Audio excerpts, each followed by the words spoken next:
Oke, Assalamualaikum warahmatullahi wabarakatuh. Waalaikumsalam warahmatullahi Warahmatullahi wabarakatuh.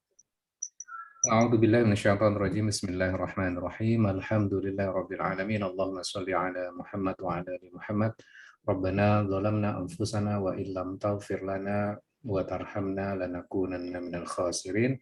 Rabbi shrah li sadri wa yassir li amri wahlul 'uqdatam min lisani yafqahu qawli. Amin amin ya rabbal alamin.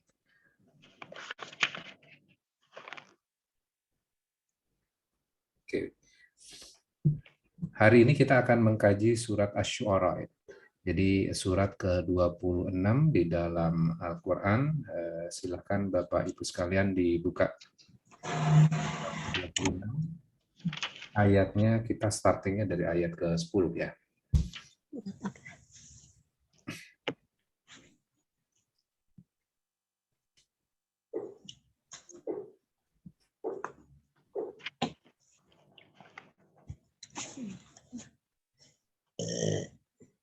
Oke, boleh. Ada yang bisa bantu saya baca ayat ke-10 sampai ayat ke-17? Langsung terjemahannya juga boleh. Surat apa? Silakan, ada yang bisa bantu untuk baca?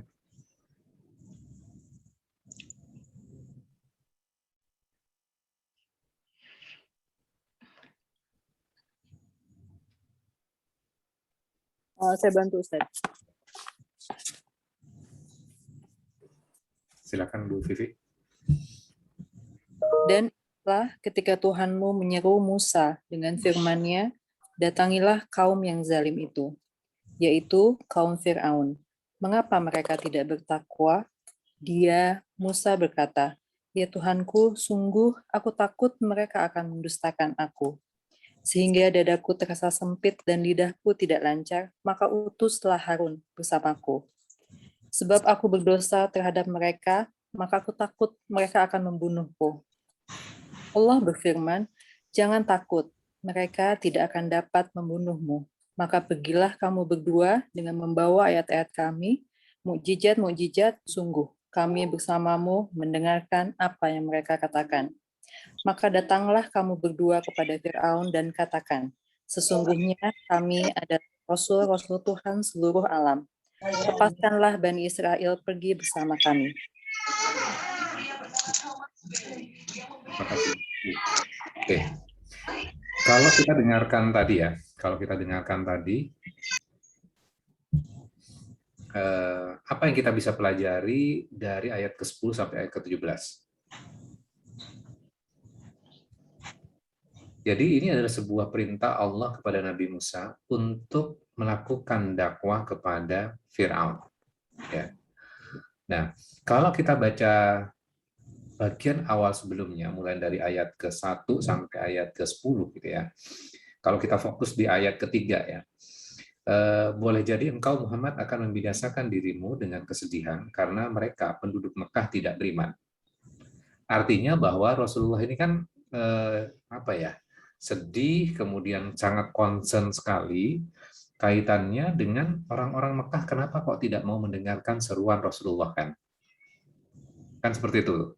Jadi kalau kita lihat struktur dari surat ini gitu ya, bagian awal itu bercerita bagaimana Rasulullah juga merasakan sebuah kesedihan. Bahkan Allah mengutipnya dengan sebuah ayat, boleh jadi engkau akan membinasakan dirimu ya.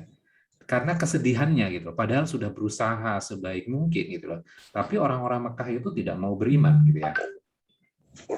Kemudian setelah itu baru dijelaskan kisah tentang Nabi dan Rasul sebelumnya, yaitu Nabi Musa. Di mana Nabi Musa mengalami kesulitan yang sama nggak?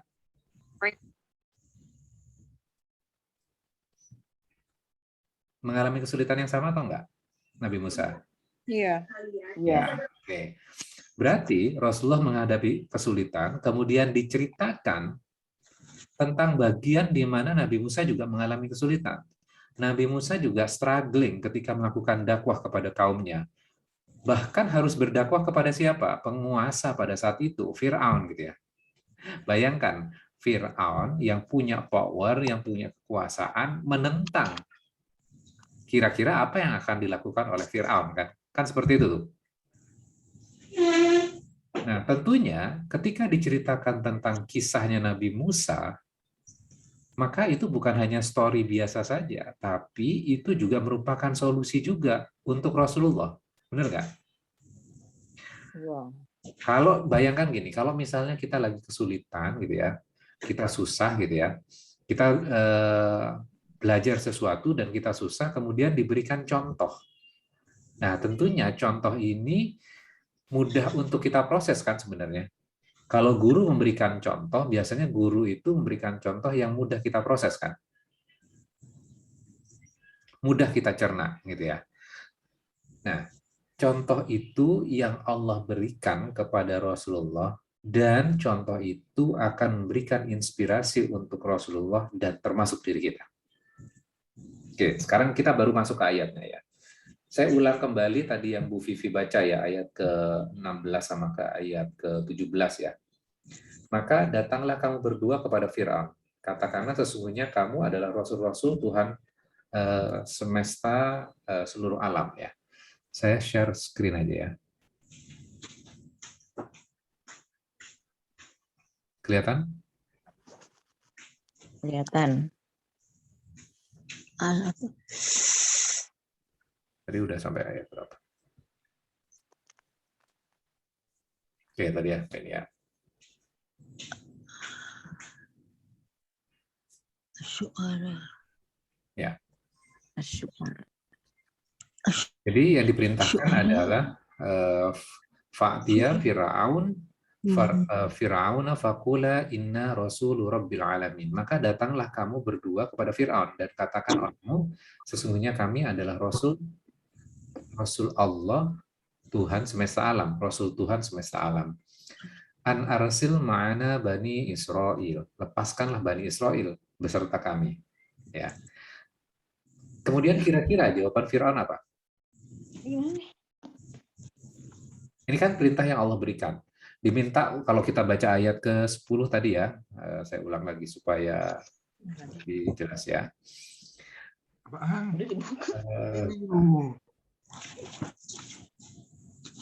ini 10 ya. Dan ingatlah ketika Tuhanmu menyuruh Musa, datangilah kaum yang zalim itu. Kaum Fir'aun, Allah tattaqun. Mengapa mereka tidak bertakwa? Jadi seruan yang diberikan oleh Nabi Musa untuk mengajak Fir'aun kepada ketakwaan. Ya. Nah, respon dari Fir'aun apa? Ya, ayat 18 ini ya.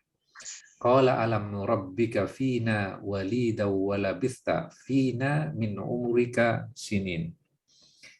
Fir'aun menjawab, bukankah kami telah mengasuhmu di antara keluarga kami waktu kamu masih kanak-kanak dan kamu tinggal bersama kami beberapa tahun dari umurmu? Ini jawabannya Fir'aun loh. Saya baca dulu ya sebelum kita belajar lebih dalam lagi. Wa fa'alata kallati fa'alta wa anta minal kafirin.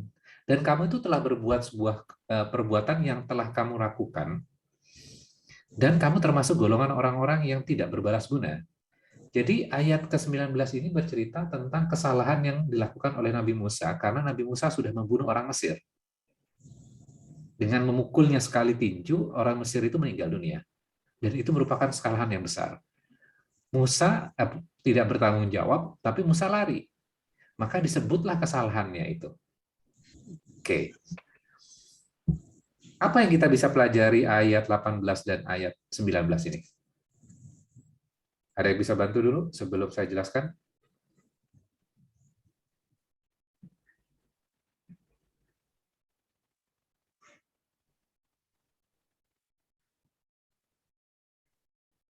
Ada yang berani untuk jawab? Bentar, saya stop screen dulu supaya bisa kelihatan. Nggak bisa kelihatan, mau nggak ada videonya semua ini.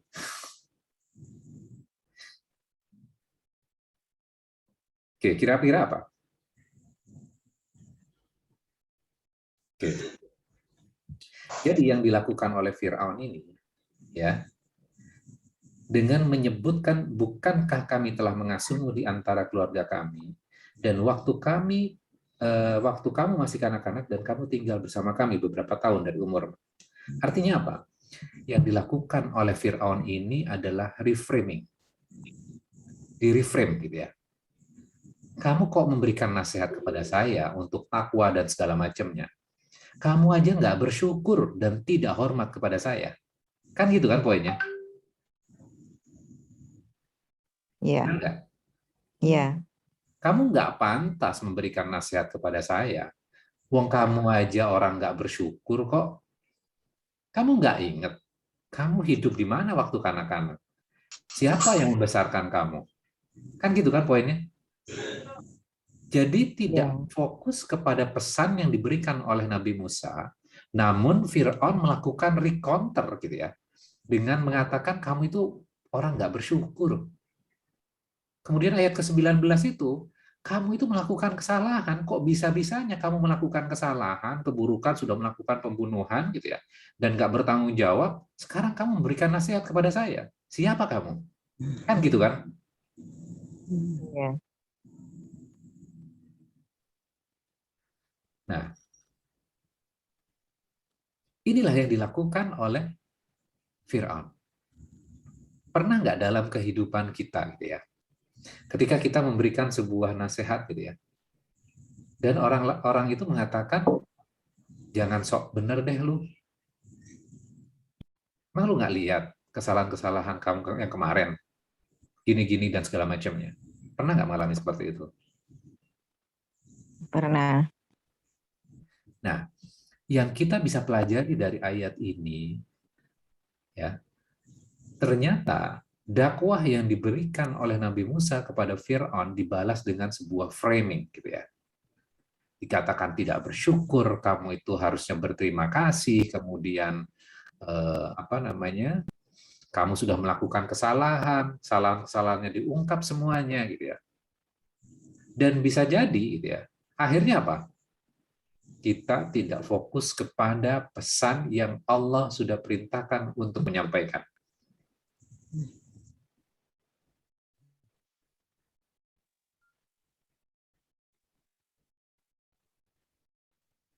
Jadi yang dilakukan oleh Nabi Musa sebenarnya mengakui kesalahannya, gitu ya. Bukan deny terhadap kesalahan loh, Nabi Musa itu. Karena kalau kita baca gitu ya, salahnya, aku telah melakukannya, sedang aku waktu itu termasuk orang-orang yang khilaf. Iya, aku memang salah gitu ya. Kemudian ayat ke-21-nya, lalu aku lari meninggalkan kamu ketika aku takut kepadamu. Kemudian Tuhanku memberikan kepadaku ilmu, serta dia menjadikanku salah seorang dari Rasul-Rasul. Berarti fokus kepada apa nih? Yang diperintahkan Allah nggak? Oke. Jadi, ketika orang menyatakan kesalahannya, ini poinnya adalah melakukan kesalahan yang dilakukan oleh Nabi Musa tidak deny, tidak menegasikan gitu ya kesalahannya. Namun tidak menghentikan Nabi Musa untuk menyatakan kebenaran.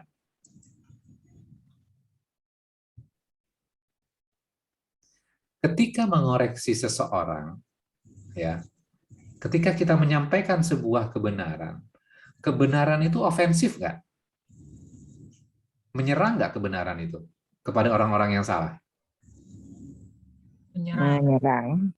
Ya, kebenaran itu sendiri, ya, kebenaran itu sendiri sesungguhnya sudah ofensif kepada orang-orang yang melakukan kesalahan.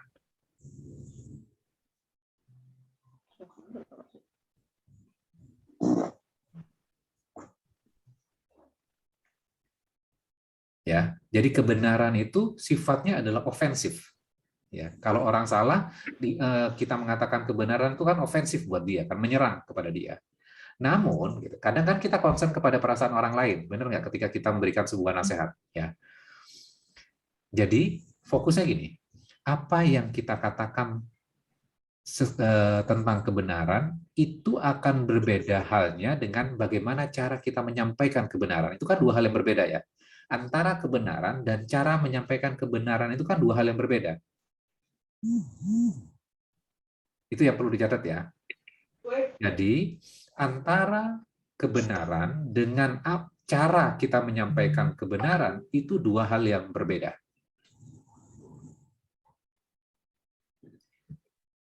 Misalnya gini, contoh sederhananya. Kita minta tolong kepada seseorang. Tolong tutup pintu. Jadi poinnya adalah tutup pintu. Kita mengatakan, tolong tutup pintu. Kemudian cara yang kedua adalah, hey, tutup pintu dong. Beda nggak? Beda. Beda. Yang lebih halus yang mana? Tolong tutup pintu. Tolong tutup Tutup pintu. pintu, gitu ya. Padahal esensinya kan sebenarnya sama. Untuk Iya. menutup pintu kan. Namun cara yang kita gunakan itu bisa berbeda. Ya, cara yang digunakan bisa berbeda. Satu, orang akan bantu secara tulus. Satu lagi bisa jadi sakit hati. Benar ya? Jadi, bahwa ketika sesuatu kebenaran itu adalah kebenaran, tapi cara kita menyampaikan kebenaran itu dua hal yang berbeda. Itu hal yang berbeda ya. Sampaikan kebenaran dengan cara yang proper. Itu yang dicontohkan oleh Nabi Musa. Nabi Musa nggak terpancing. Dikatakan kamu itu nggak bersyukur, nggak ngebales perkataannya perkataannya Firaun dengan cara yang kasar, enggak loh. Jadi kebenaran itu akan ofensif kepada orang lain, tapi bukan berarti ketika kita mau mengatakan kebenaran bisa seenaknya dan menjatuhkan orang lain.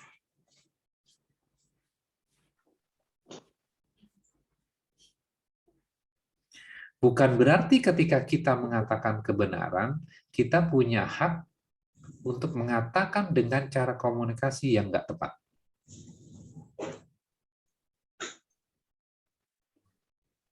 Nah, ini yang dicontohkan oleh Nabi Musa di dalam ayat ini ya. Ini kan pelajaran yang kita baca ini kan pelajaran tersirat ya. Jadi Nabi Musa tetap mengatakan dengan rasa respect, dengan rasa hormat. Ya. Nah, cuman problemnya kadang-kadang kan kita juga terpancing ya ketika misalnya kita sudah mengatakan kebenaran gitu ya kepada orang lain gitu. Kadang kita tambahin bahkan sampai menjatuhkan dan mempermalukan orang itu. Ya, biasanya kalau kita baca di komen-komen di YouTube itu gitu, mengatakannya sebenarnya mengatakan kebenaran, tapi dengan cara menjatuhkan, mempermalukan orang lain. Itu kan yang terjadi kan sebenarnya. Kalau kita belajar dari ayat ini kan harusnya nggak seperti itu ya. Jadi fokus kepada kebenaran yang kita sampaikan, kemudian juga cara yang kita gunakan juga cara yang proper dan penuh respect kepada orang lain. Gitu. Oke. Sampai sini ada pertanyaan?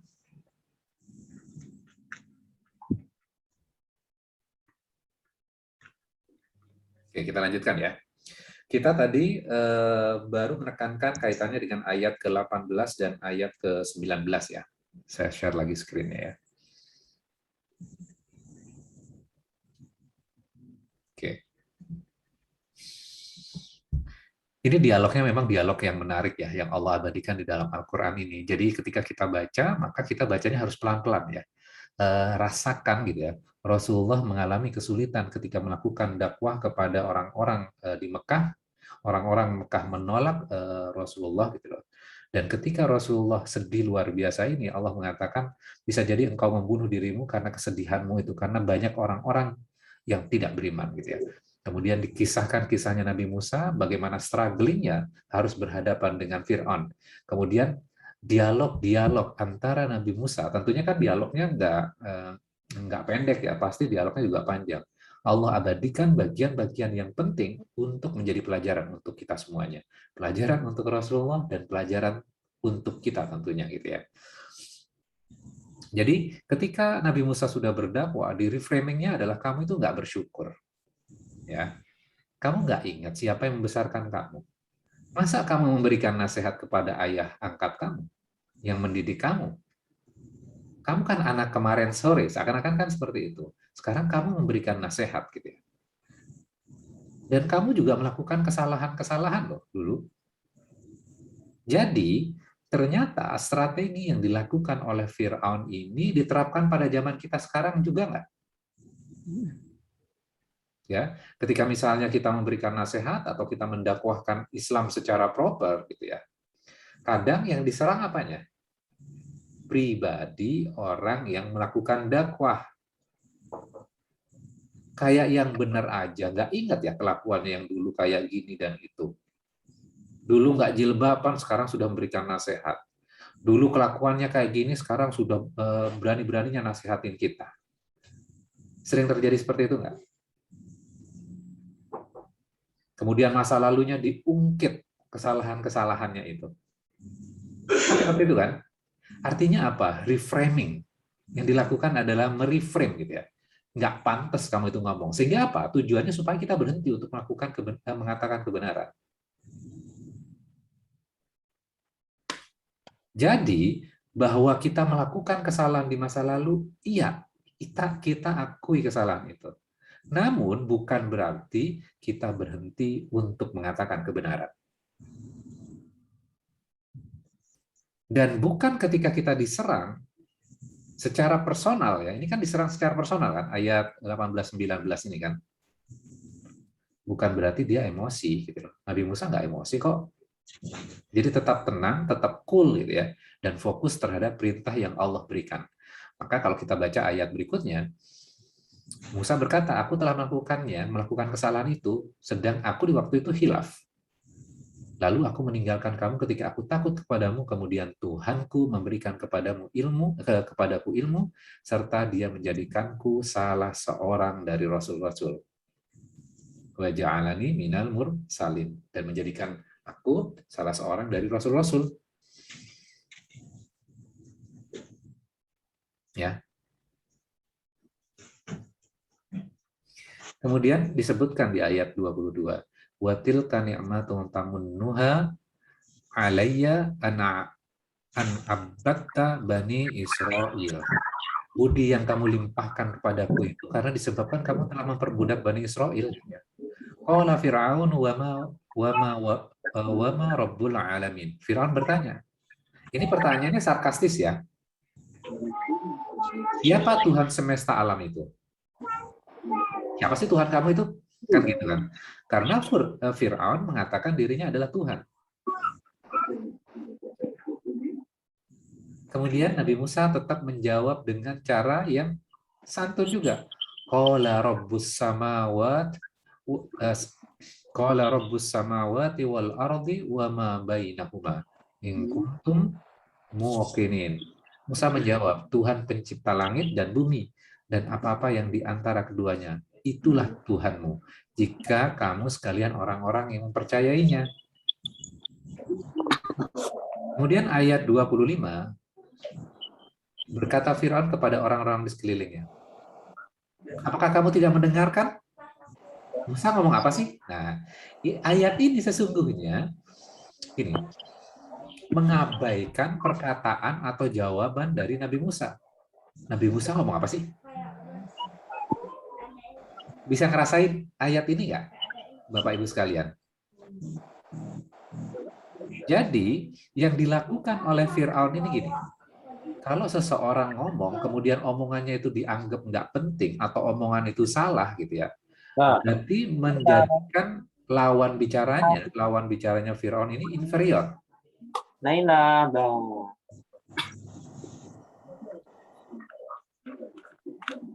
Ya.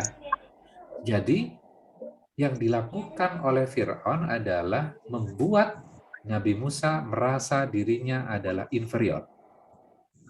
Pernah nggak mengalami pembicaraan yang kita mengatakan sebuah kebenaran, kemudian, lu ngomong apa sih? Dan cara itu sebenarnya adalah untuk menjatuhkan lawannya kan sebenarnya. Kamu ngomong sesuatu yang nggak penting, kamu ngomong sesuatu yang nggak relevan. Kan gitu kan? Iya. Sudah dijatuhkan secara personalnya, kemudian jawaban dia itu dipersepsikan, kamu ngomong apa sih? Nggak penting, nggak esensi.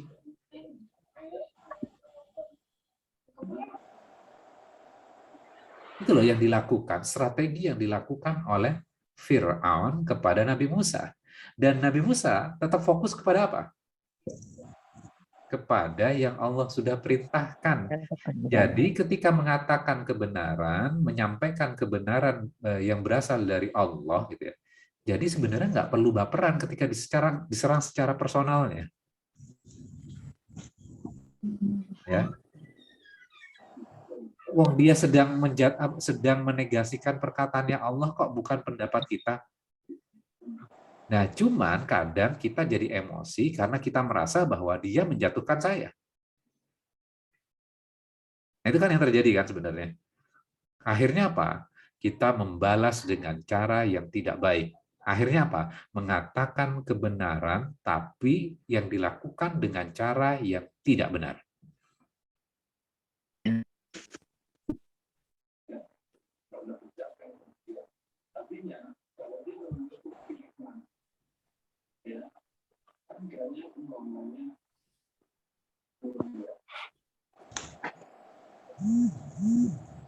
Oke. Yang terjadi berikutnya apa? Kalau kita perhatikan, sebenarnya kalau kita belajar dari ayat tadi ya, kadang apa yang kita takutkan ketika kita mengatakan kebenaran atau mau mengatakan kebenaran? Kita kadang takut atas pendapat orang lain ketika kita mengatakan sesuatu atau berbuat sesuatu. Wah, nanti dia akan berpendapat apa ya tentang saya? Benar nggak? Katakanlah misalnya ada sebuah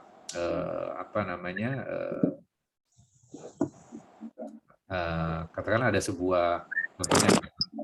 ada sebuah program misalnya, iklannya misalnya minuman keras misalnya. Kalau kita menentang, nanti orang akan berpendapat apa ya tentang saya? Kan takut seperti itu kan? Kita takut respon orang lain terhadap apa yang kita katakan. Kalau misalnya kita dalam meeting, misalnya tiba-tiba kita minta izin, saya izin mau sholat, nanti apa yang dikatakan oleh orang ya terhadap saya? Kan kadang-kadang kita merasa seperti itu kan? Iya. Oke.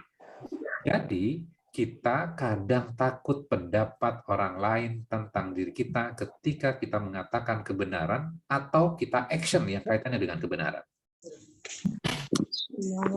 Maka ayat ini memberikan pelajaran kepada kita, jangan takut ketika kita mengatakan kebenaran. Tadi yang ini ya. Bahwa akan ada resikonya nggak?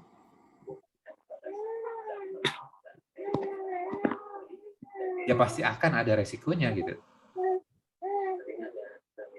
Jadi jangan beranggapan gini, ketika kita mengatakan kebenaran, kita berada di jalan Allah, gitu, kita sedang berdakwah, kita tidak akan mendapatkan ujian. Lu kan kita berada di jalannya Allah, Allah pasti akan tolong. Formulasinya nggak seperti itu. Apakah kita nggak belajar dari kisahnya Nabi Musa? Nabi Musa mengalami kesulitan kok. Nabi Muhammad mengalami kesulitan nggak? Kesulitan. Nah, kadang kita melihat, oh kalau misalnya dia mengalami kesulitan, berarti dia nggak disayang oleh Allah. Misalnya seorang ulama dinistakan, dijatuhkan gitu ya. Kita berpikir, wah ulama itu doanya kan harusnya dikabulkan. Kenapa kok dia bisa dianiaya? Berarti dia di jalan yang nggak benar. Kadang-kadang kan kita berpikir seperti itu.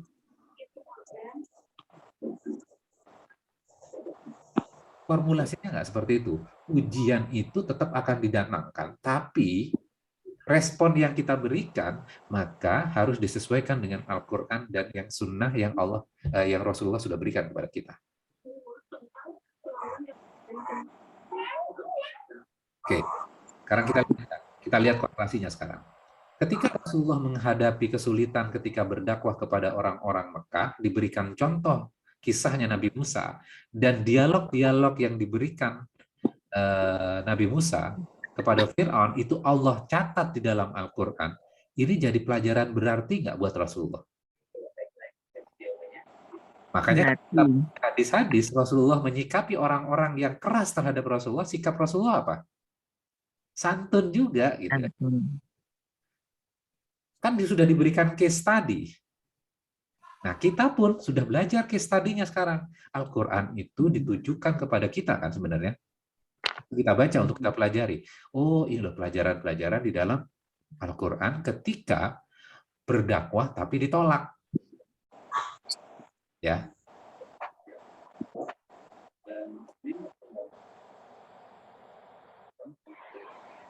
Jadi yang kita harus percaya diri adalah kita tidak perlu nervous gitu ya terhadap pertanyaan-pertanyaan itu sesungguhnya kadang menjatuhkan kita tujuannya. Dan kita tidak perlu takut atas judgement orang lain terhadap diri kita. Nabi Musa tidak peduli dengan orang lain, apa yang akan dikatakan orang lain terhadap Nabi Musa. Nabi Musa terus percaya diri. Karena apa? Karena membawa kebenaran dari Tuhannya. Sehingga judgement orang lain itu tidak relevan. Ya. Tujuan-tujuan yang dilakukan oleh Fir'aun itu supaya kita diam kan sebenarnya. Supaya Nabi Musa diam kan. Supaya tidak mengatakan kebenaran kan. Maka kalau kita terpancing dengan strategi mereka, maka sesungguhnya mereka yang berhasil. Fir'aun yang berhasil. Ya kan gitu kan? Ketika misalnya umat Islam diserang yang paling puncaknya misalnya, akhirnya apa? Kita takut untuk mengatakan kebenaran. Kan seperti itu kan? Kebenaran itu tetap katakan kebenaran itu. Kan kita nggak punya power.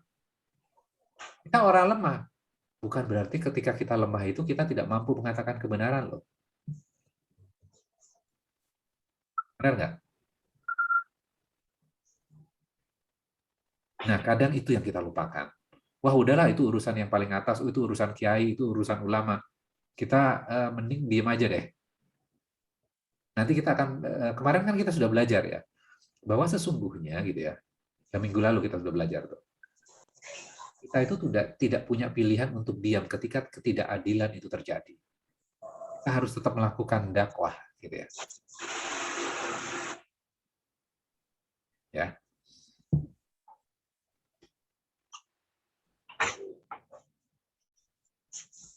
Oke, sekarang kita lanjutkan ya. Jadi sampai ayat berapa?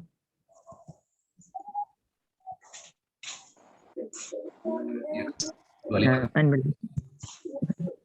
Jadi Fir'aun berkata kepada orang-orang sekelilingnya. 25. Qala liman haulahu ya tastami'un.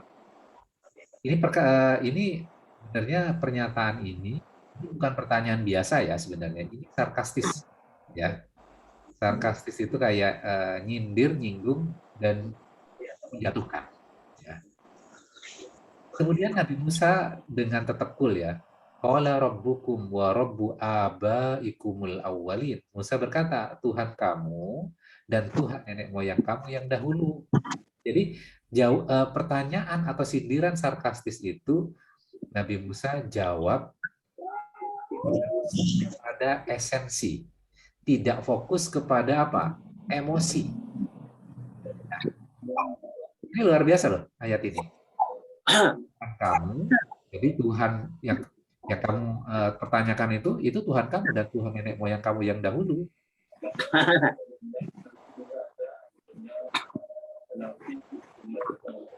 Kemudian respon Firaun apa?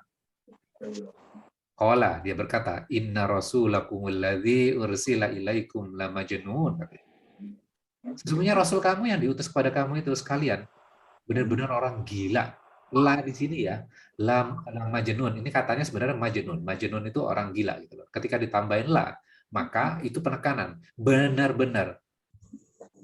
Ya, makanya terjemahannya di sini ada kata benar-benarnya. Jadi menekankan. Benar-benar gila itu.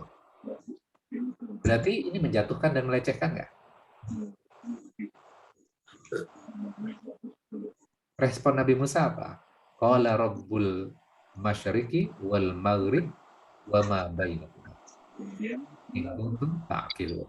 Musa berkata, Tuhan yang menguasai timur dan barat dan apa yang ada di antara keduanya itulah Tuhanmu jika kamu mempergunakan akal. Fokus kepada tuduhan orang gilanya nggak nih? Jawaban Nabi Musa. Tidak. Tidak. Oh, ada suara anak kecil tadi. Jadi tidak fokus kepada tuduhan tentang gilanya. tidak menjawab tuduhan secara personalnya, tapi fokus kepada apa?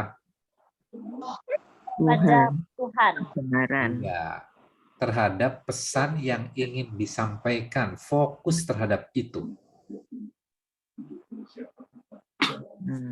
Nah, ini kan pelajaran yang sangat berarti.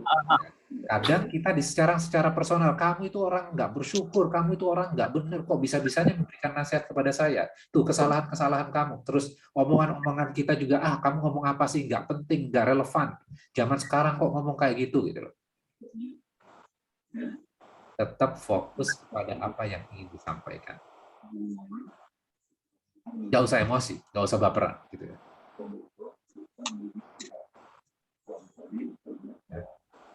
Karena apa? Kita itu bukan meyakinkan orang lain sebenarnya, tapi kita tujuannya sebenarnya menyampaikan kebenaran.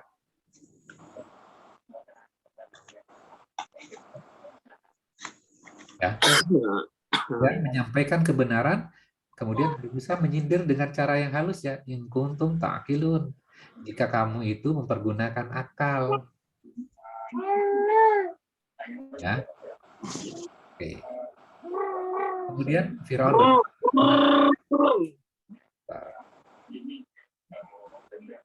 ada yang bisa di-mute yang suaranya masuk.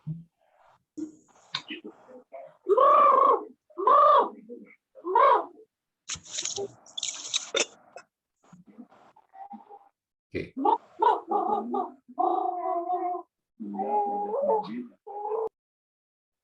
Oke. Mungkin Pak Ustadz bisa di-mute yang itu berbunyi. Ya.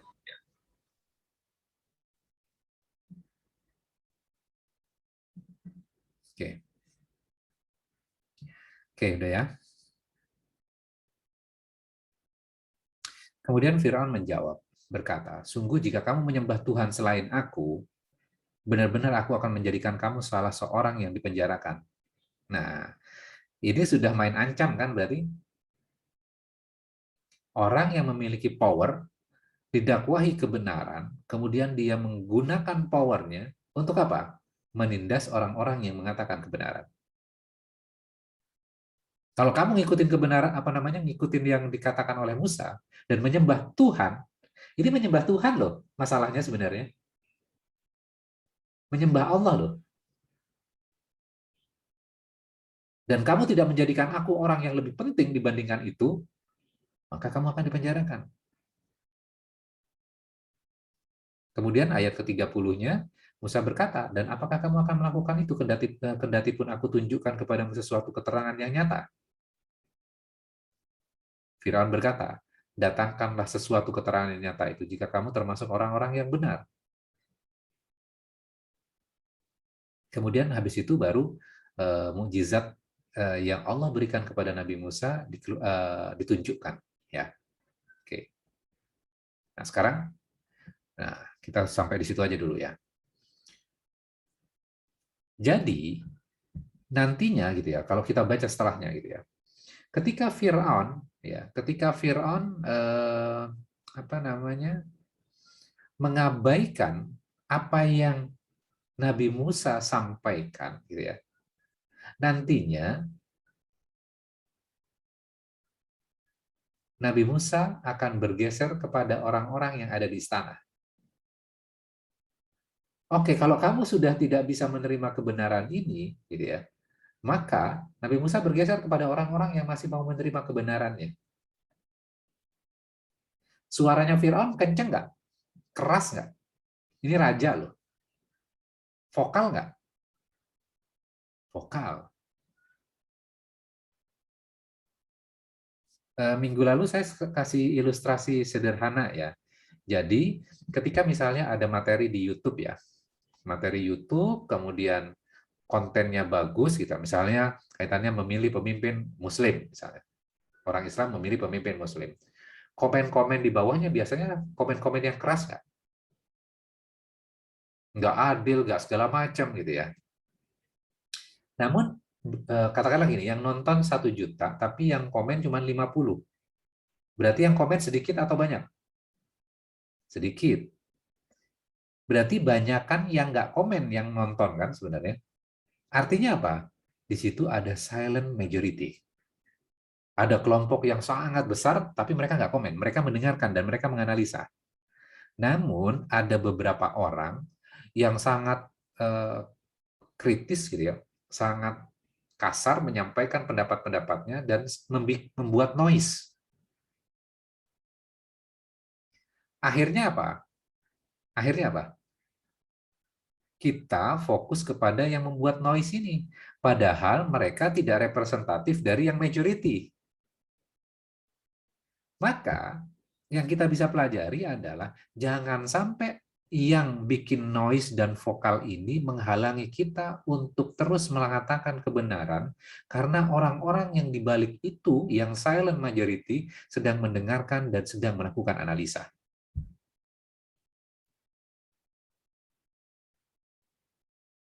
Ya. Jadi, ketika Fir'aun sudah menolak itu dan sangat sarkastis menjatuhkan gitu ya, menyerang secara personalnya gitu loh.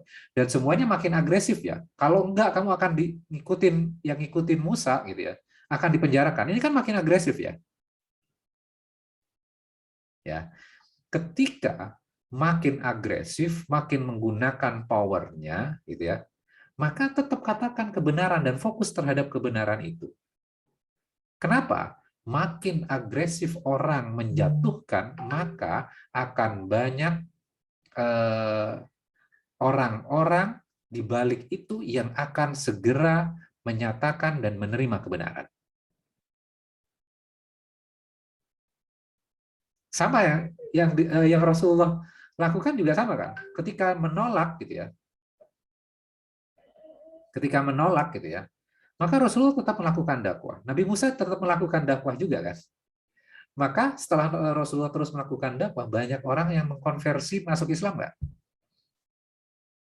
Maka idza jaa nasrullahi wal fath itu kan. Padahal bagaimana kerasnya mereka menentang pada saat itu. Ternyata di balik pembesar-pembesar Quraisy itu ada orang-orang di balik mereka yang sekarang yang waktu itu sedang mendengarkan dan melakukan analisa. Makin agresif, maka makin dekat orang-orang itu akan menerima kebenaran. Jadi sebenarnya santai aja kan sebenarnya kan. Bahasa sederhananya kan gitu. Ketika diserang segala macam, waduh kondisi kita gimana nih segala macam. Tetap katakan kebenaran. Makin agresif mereka menyerang kita gitu. Tetap katakan kebenaran itu. Nggak usah direspon dengan cara berlebihan. Karena ketika kita merespon dengan cara berlebihan, itu yang mereka agendakan sebenarnya.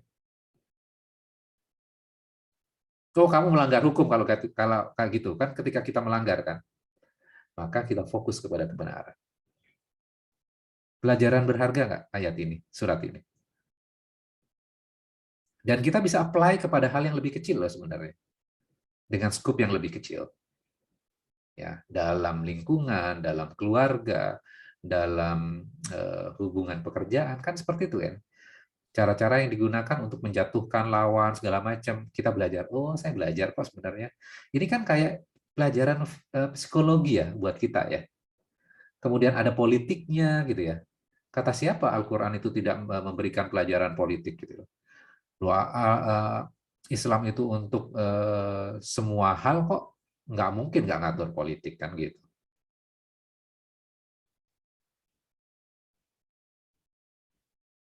Oke, sampai di situ. Monggo kalau ada pertanyaan. Assalamualaikum Pak Ustadz, izin bertanya. Iya, Rizka. Hadir lagi secara ini. Oke, tadi kan dikatakan bahwa tujuannya itu adalah bukan meyakinkan orangnya, tetapi menyampaikan kebenaran. Jadi komit gitu ya untuk terus-menerus ya udah sampaikan aja kebenaran walaupun banyak backlash lah istilahnya, banyak yang menentang atau apa. Nah, apakah ini maksudnya bahwa yakin atau tidaknya nanti itu bukan tujuan utama kita, tetapi tujuan utama kita adalah menyampaikan pesan itu yang pertama. Terus yang kedua artinya agresif tadi, kalau kita bisa dijadikan momen untuk komit untuk ngomongin kebenaran, justru situasi orang-orang yang agresif ini menjadi pendorong orang-orang yang silent tadi, silent reader gitu ya, untuk berpihak kepada kita gitu ya. Itu aja mungkin. Terima kasih. Ya, benar. Sebenarnya berpihaknya bukan kepada kita, berpihaknya adalah kepada kebenaran. Ya, kepada kebenaran. Kebenaran. Karena kadang-kadang kan ketika misal kita sudah main ego kan, pengennya mensupport kita, bukan tentang kebenarannya. Ya kan? Kan tujuan kita sebenarnya adalah kita menyampaikan kebenaran dan mudah-mudahan Allah membukakan kan hati bahwa kita punya kewajiban untuk menyampaikan kebenaran gitu ya. Jadi fokusnya ke situ gitu loh. Karena kalau kita main nantinya wah pengen dia berubah segala macam, kan bukan dakwah kita yang merubah orang. Ya kan? Nggak ada dakwah yang merubah orang, Allah yang merubah itu kan dengan melalui ya. Kita cuma salah satu caranya saja gitu loh. Kalau nggak kita pun ada orang lain yang akan menyampaikan kebenaran kan. Cuman kalau kita tidak menyampaikan kebenaran, nah terus kita tanggung jawabnya apa kan gitu kan. Gitu. Jadi memang tugas kita itu adalah bagaimana menyampaikan kebenaran, tapi kita tidak bertanggung jawab terhadap hasil. Karena kalau misalnya kita fokus kepada, wah dia harus berubah segala macam gitu. Ketika tidak berubah, kita kan jadi sakit hati.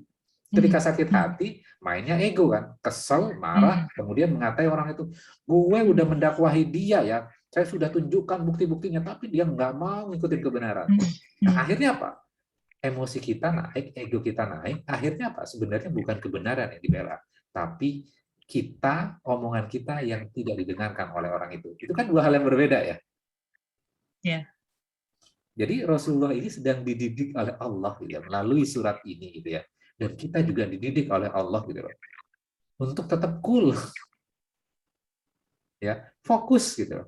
Orang sarkastis apa jawab dengan oke, lu sarkastis itu gua nggak mau terpancing. Gua jawab nih. Dengan versi yang sebenarnya. Terserah dia mempersepsikan aku orang gila, orang bodoh, nggak ada urusan. Masa sih orang Islam kok percaya sama agama gurun pasir? Kan kadang-kadang seperti itu. Dan membuat kita kan emosi gitu ya. Orang Islam nggak mau tanggung jawab tuh, lihat jidatnya yang hitam. Orang Islam, nah itu kan akhirnya membuat kita emosi tuh.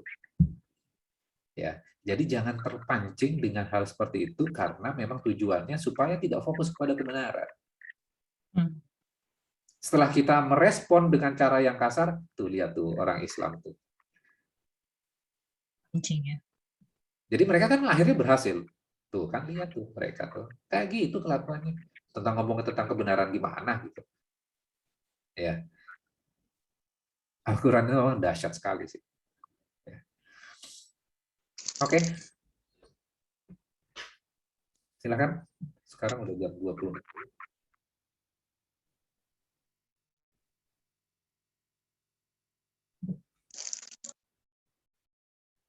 Ada pertanyaan lagi? Atau cukup?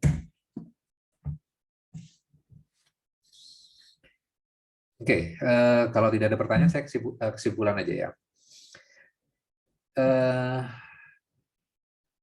Jadi memang kalau kita belajar tentang struktur Al-Quran ya, jadi memang akan berbeda.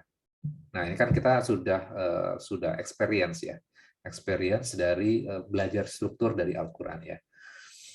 Jadi menjawab pertanyaan kita, kenapa sih di dalam Al-Quran itu kisah Nabi Musa atau kisah nabi-nabi gitu ya tidak dibuat satu surat saja selesai?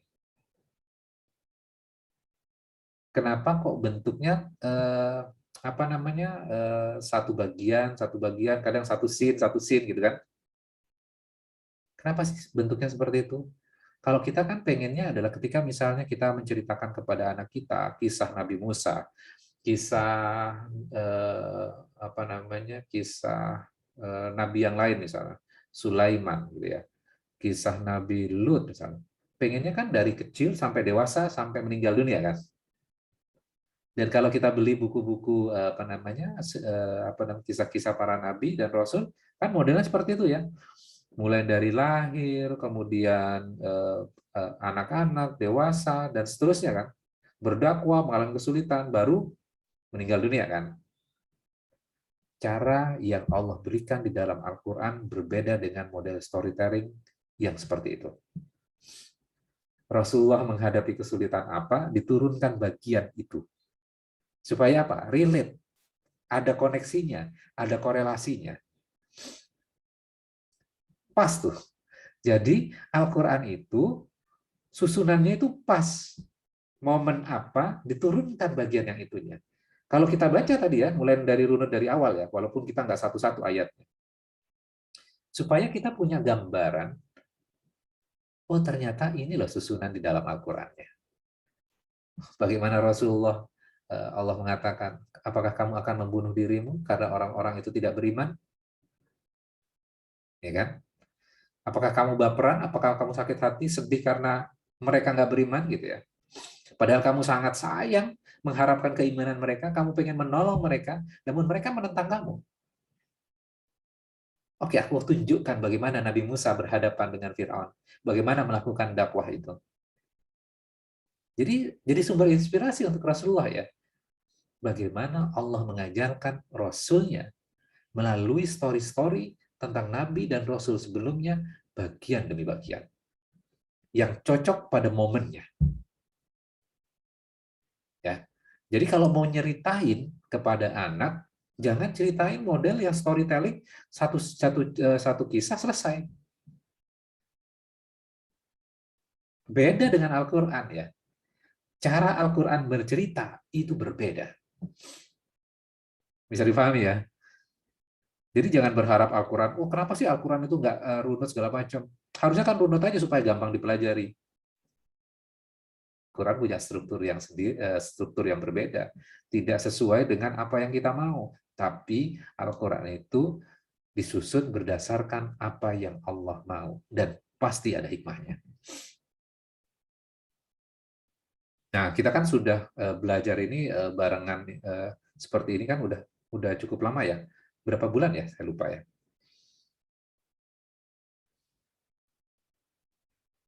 Yang mulai dari sebelum COVID lah. COVID kapan? Udah tahun lalu gitu ya. Jadi ternyata ketika kita belajar Al-Quran secara runut, akan berbeda nggak kalau misal kita cuplik satu ayat, kita pelajarin ayat itu? Bisa berbeda. Bisa berbeda gitu loh. Kemudian digabung-gabungkan dengan ayat dari surat-surat yang lain, akan berbeda nggak? Beda. Akan berbeda. Quran memiliki strukturnya. Bukan saya mengatakan bahwa nggak boleh melakukan itu, boleh saja gitu. Ini masalah metodologi kita ngikutin Al-Quran ya kan sebenarnya. Kalau Al-Qurannya runut, maka lebih komprehensif lagi kalau kita ngelihat bagian per bagiannya secara runut. Kemudian kita renungkan, kenapa ya Allah kok ngisahin kisahnya Nabi Musa setelah Rasulullah di bagian ayat pertama itu kok diceritakan tentang apakah kamu akan membunuh dirimu? Karena kesedihan ya. Membunuh itu bukan berarti nanti membunuh diri loh, tapi desperate itu kan itu juga bagian apa namanya? Kalau kita memberikan nasihat kepada orang lain, kita sayang kepada orang lain dan orang lain itu nggak mau berubah, kan kita juga apa namanya? Down juga kan sebenarnya. Gitu. Jadi strukturnya ternyata sangat indah sekali ya Al-Quran itu. Makanya saya mendorong Bapak Ibu sekalian gitu ya. Starting point-nya nggak apa-apa kalau menurut saya sih baca terjemahannya gitu loh, sambil baca Arabnya, melihat terjemahannya, kemudian coba renungkan apa ya ini bagian ini hubungannya dengan ini ya, kenapa kau Allah menceritakan ini ya Allah, habis itu minta balik lagi ngamalkan surat Al-Kahfi-nya, kenapa kok susunannya seperti ini ya Allah, kira-kira jawabannya apa ya Allah. Pernah nggak kita melakukan seperti itu tuh? Baca Al-Quran terjemahannya, tapi kita nggak paham, maka segera minta sama Allah, ya Allah tunjukkan. Oke, cukup? Ya. Mudah-mudahan bermanfaat ya. Jadi makin membuka, saya nggak menjelaskan ayat-ayat satu persatu ya, Cuman saya menjelaskan secara komprehensifnya, mudah-mudahan dengan cara seperti ini makin membuka wawasan kita, gitu ya, mindset kita, bagaimana kita melihat Al-Quran itu secara utuh, dan kita melihat secara komprehensifnya. Sehingga ini menjadi bekal buat Bapak Ibu sekalian ketika misalnya mau mempelajari sendiri ya, dan minta bimbingan sama Allah untuk bisa mempelajarinya, gitu ya. Oke, kita tutup dengan doa kafaratul majelis. Subhanakallahumma wa bihamdika asyhadu an la ilaha illa anta astaghfiruka wa atubu ilaik. Mohon maaf jika ada yang kurang berkenan. Wabillahi taufiq wal hidayah. Wassalamualaikum warahmatullahi wabarakatuh. Waalaikumsalam warahmatullahi wabarakatuh. Terima Terima kasih, kasih. Ustaz. Ini Jazakallahu khairan Ustaz. Ya, sama-sama.